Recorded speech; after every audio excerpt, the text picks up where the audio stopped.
Hi, and welcome to the June edition of PatchWatch. In last month's episode, we saw that the mute swans had hatched at least 5 cygnets. I found the nest was empty on my next visit, and I suspected the family had moved into the dense reeds that grow in the pond, so I had to wait for them to leave the safety of the reeds before knowing how many cygnets there actually were. Then at the start of June, I found the family in one of the drainage ditches that crisscrossed the patch, and was able to count 6 cygnets.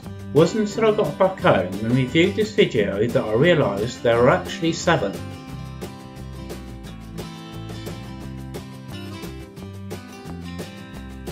Mute swans have had mixed success breeding on the patch. A pair bred on the nearby river and successfully fledged 7 last year, but the pair that nested on the pond the year before laid 9 eggs but only managed to hatch a single one due to extreme wet weather. There was no breeding in 2015, so it is great to see good numbers of cygnets 2 years in a row.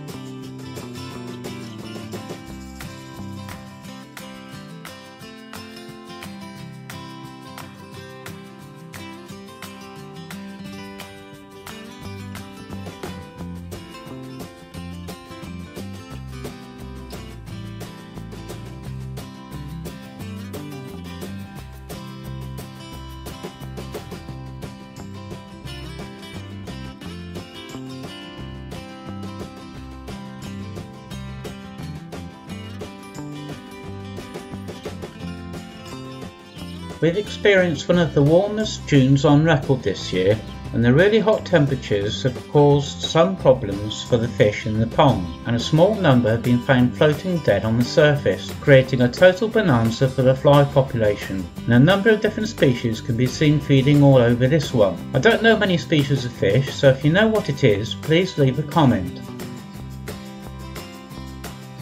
This common blue damselfly has taken full advantage and can be seen devouring one of the flies close to the corpse.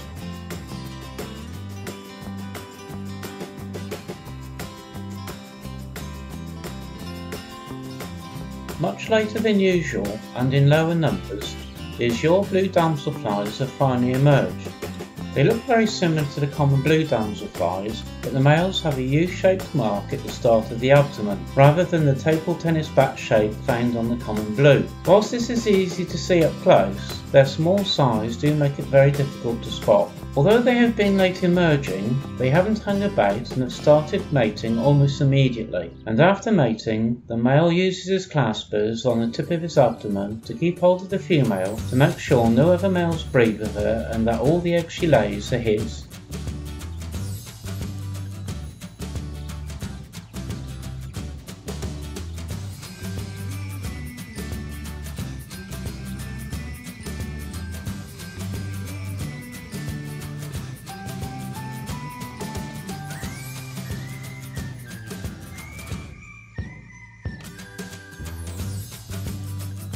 Across the pond, a 4-spotted chaser puts in a brief appearance. Close by, a backswimmer beetle lies in wait for its next victim. It gets its name from the habit of swimming just below the surface of the water and waiting for the telltale vibrations of an insect on the surface. It will also take tadpoles and small fish. When it detects its prey, it moves with lightning speed and pierces the victim with its beak and injects toxic saliva before sucking out the contents of the body. There are 4 species of backswimmer in the UK, and they can be tricky to identify without taking them out of the water, but if you do take one, they can inflict a painful bite, so they are probably best left alone. The fringed water lilies have started flowering this month and provide a wonderful scene on the pond. It doesn't belong to the lily family as the name suggests, but is actually a member of the bogbean family. It is an aggressive plant and can be quite invasive in slow moving water.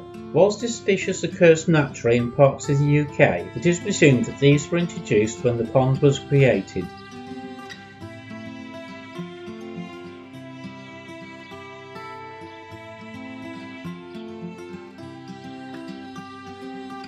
And on the edge of the pond, a spike of false foxhead has come into flower.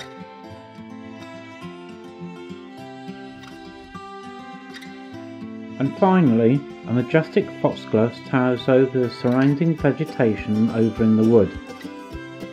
It gets its name from the English translation of the 16th century German naturalist who first recorded the plant, and the fact that the flowers fit snugly over the fingertips. Originally called fox's glove, it has become corrupted over time into the name we know today.